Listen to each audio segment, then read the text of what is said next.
The Viper Mk3, a classic, a favorite for many pilots, but now Faulcon Delacy has given us this.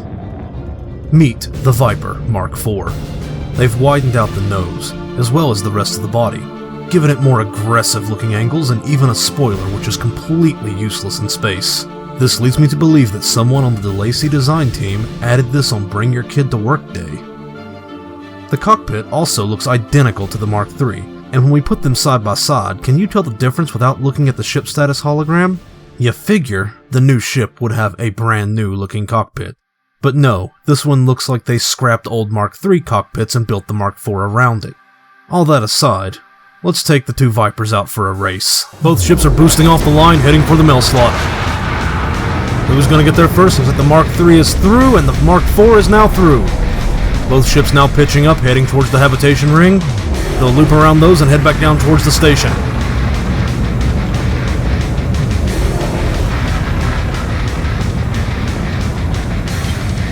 Mk3 is going in the flight assist off, Mk4 is deciding against it. They're almost neck and neck here. They're coming around, they are around the rings and heading for the station.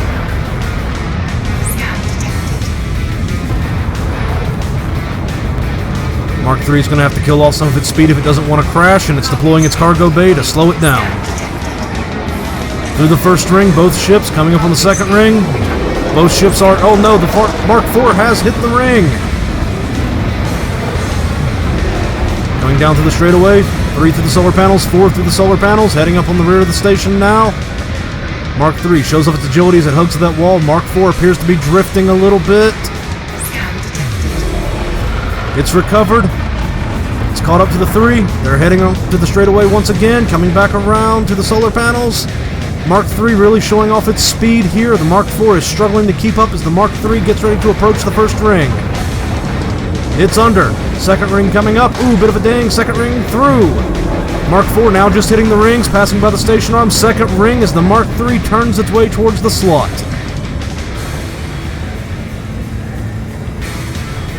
Ooh, looks like the Mk3's not going to make it and hit on the rack. It flips around, hammers down at the last second, and across the line at 141.27, Mk4 at 144.17. Now it's time for a drag race.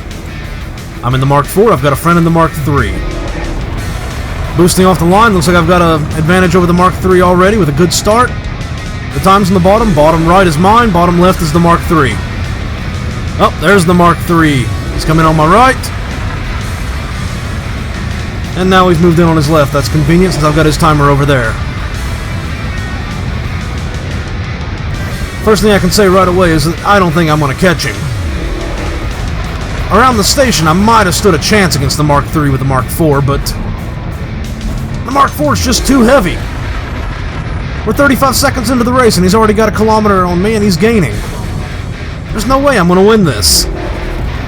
Plus, the vertical thrusters on this ship are struggling to keep me off the ground.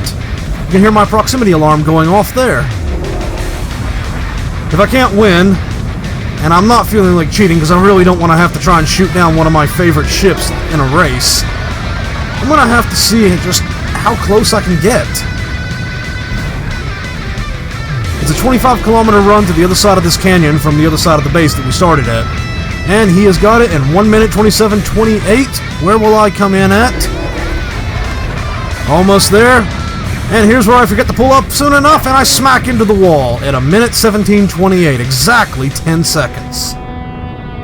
After the racing, it was time for a little combat against the two ships. And as much as it pains me to shoot at my favorite ship, it had to be done.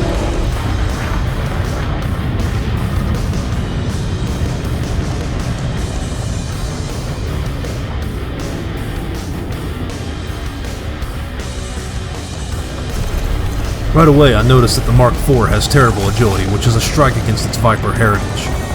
This made our battle more of a jousting match than anything. As soon as I'd have the Mk3 in my sights, it was already turned around and making another pass on me. But as the battle progressed onward, I began to see the charm of the Mk4. Its improved armor and hull really made it difficult for the Mk3's weapons to penetrate the shields. And as a result, this was quickly turning into a battle of attrition, as I struggled to keep up fire on the faster, more agile Mk3, and the Mk3 struggled to get my shields down.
Of course, all battles have to end, and when turning to face each other for another run, we ended up in a head-on collision where the Mark IV's superior defenses were no match for the Mark III. It crashed into me at over 800 miles per hour and was instantly destroyed. So the Mark IV, it's not an awful ship, but Delacy is doing a disservice to the Viper name, as aside from some improved internals, it's just too heavy for its Class 4 thrusters to be able to throw it around quickly. This ship is best when put up against the larger, slower ships. Here, its reduced agility doesn't matter as much. If anything, the Mark IV Viper is closer to Lacon's Diamondback Explorer, with similar speed, agility, hull strength, and shields, as well as similar DPS potential. It would have been a better idea to reduce its armor, give it 4 Class 2 hardpoints, and a better power distributor, and maybe then it would have been worthy of the Viper name.